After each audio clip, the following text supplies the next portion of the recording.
do të qeverisë. Me çka e matni? Edhe njerësi? Me çka e matni që qytetari ka kuptuar që Albin Kurti do të qeverisë? Dhe kjo do të përkthehet në favorin tonë si parti opozitare. Sepse qytetari i Kosovës ja ka dhënë gjithë mundësinë, thash zotit Kurti, për qeverisë, dhe qeverisja do të përkthehet në projekte zhvillimore për qytetarët e vendit vet. Çka po e thashë edhe një herë. Se po mblokoni si opozitë, rrjedhimisht po arrit krijë institucione. Narracioni propagandistik e populist i Albin Kurtit, që vazhdon me dominu edhe sot, sepse kur njeriu ka projekte zhvillimore, ka për çka flet për 6 vjet, nuk del para qytetarëve të Kosovës në zgjedhje me i sulmu opozitën, me i sulmu media dhe me i sulmu të tjerët. Flet për sukseset e tij. Kur këto suksese nuk ekzistojnë askund, çka po presni ju pi Albin Kurtit? Po presni pri Albin Kurtit me thur lavdë opozitës sa ai. Po thot situata në veri është më e mirë, kam ekonominë më të mirë. Diaspora po kthehet jetoj në Kosovë për shkak se për Albin Kurtin sot, krizat e njëpasnjëshme, tensionet, polarizimi shoqëror janë tema të cilat i konvenojnë Albin Kurtit. Sepse në një shtet normal, kur ekonomia qarkullon, kur bizneset fuqizohen, kur të rinjt kanë vende pune, kur gratë janë të punësuara, nuk ka nevojë për polarizim e kriza. Flet për suksese, flet për projekte, për njerëz të cilët vinë me investu në Republikën e Kosovës. Ma thuni një investitor, një kompani serioze që për 6 vitet fundit ka ardhur me investu në shtetin e Kosovës.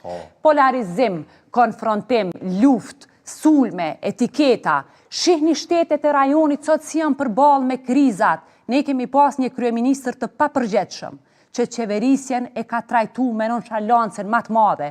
Është e turpshme para atyre njerëzve që i kanë dhënë votë besimë. Ka pensionistë që kanë votuar Albin Kurtin, e sot janë me zgjedhje në banatore, a duhet i marrin prej 3 barnave që ja u ka qit në recetë mjeku, duhet vendosin me marr 1 barë, një medikament për shkak të kostos të lartë jetesës. Ki sot njerëz të cilët janë të smur me kancer duhet presin me muj të tanë për me marrë një terapi në qendrën klinike universitare. Ki të rije të reja cilat i kryjnë studimet në Kosovë detyrohen me e braktiz vendin e vetë profesionist, inxhinier, doktor, njerëz të cilët kanë dhënë mund e energji për me qenë potenciali jashtëzakonshëm për Republikën e Kosovës, për shkak të vendit të pajetueshëm që e ka bërë Albin Kurti, detyrohen t'i thojnë atë dheut të tyre që e duan, që ne po ikim dhe po e lajmë këtë vend. Pra krizat, mungesa investimeve dhe stagnimi i Kosovës janë politikat kryesore cilat e kanë determinu qeverisjen, ose mirë të them, këtë qeverisjen e Albin Kurtit. Pra ndaj në rrethana tilla, unë pres që ata njerëz që bashkë me zotin Gruda i takojnë për çdo ditë, bujq, fermer, njerëz që jetojnë e duan vendin e tyre, ata kanë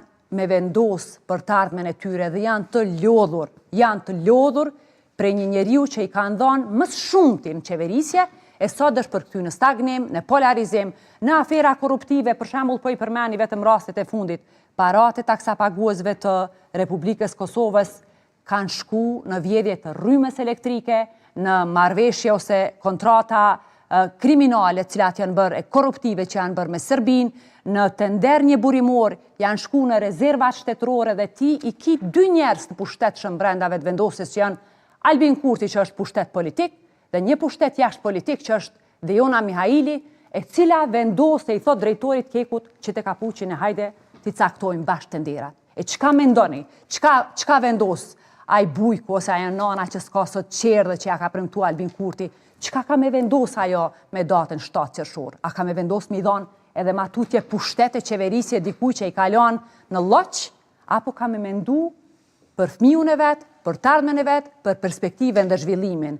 Prandaj unë besoj shumë nga takimet cilat i kemi për ditë, edhe zoti Hamza dhe një teren, që njerëz ma shumë se kur ka nevojë për qeveri e cila siguron pritshmëri reale, stabilitet dhe e largon Kosovën nga kjo klim ku vllau sot është në gjendje me qeni përçan me ta, mos me fol me ta, me urry, me u përshmu.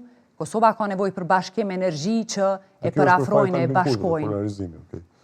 Do të ketë përmbysje, po themi, të rezultatit, sepse nga shpjegimi që bëhet nga PDK-ja, thonë që qytetari